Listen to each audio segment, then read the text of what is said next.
મહિનો ને 2 દિવસ જ થયા છે. એના પપ્પા ગુજરી ગયા, માં થઈ ગયા 6 વર્ષ થયા.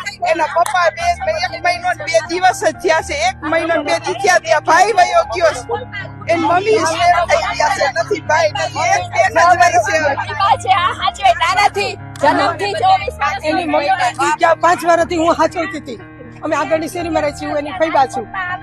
અને ત્યાર પછી એના પપ્પા 5 વર્ષ પછી એના પપ્પા ગુજરી ગયા. મહિનો થયો દીકરી એકલી થઈ ગઈ. અને આ દીકરી એકલી થઈ ગઈ. આ છોકરો વયો ગયો. હવે આ કોણ?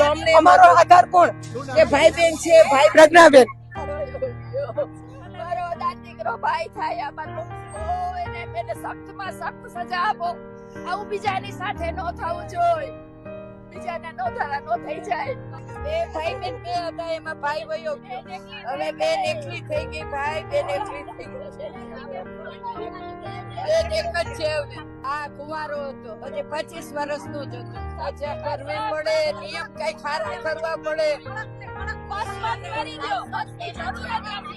બસ બંધ કરી દો. બસની જરૂરત નથી. રિક્ષા છે, જ્યાં જાવ એ રિક્ષા સસ્તી પડે છે. આ બસ વાળા હાલી કાયમની ચિંતા છે. કાયમ બસ વાળા આવી બાજુમાંથી હલાવી જાય છે. કાયમ બીક લાગે છે બસ વાળાથી.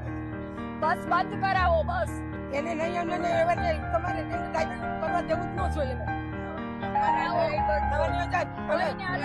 સ્લો હલાવી જોઈએ ગાડી કે બીજા આવતા હોય એનું પબ્લિકનું જોવું તો જોઈએ ને કે આ માણસો કેવી રીતના માર્ગ ચાલે ત્યારે ચલાવતા હોય.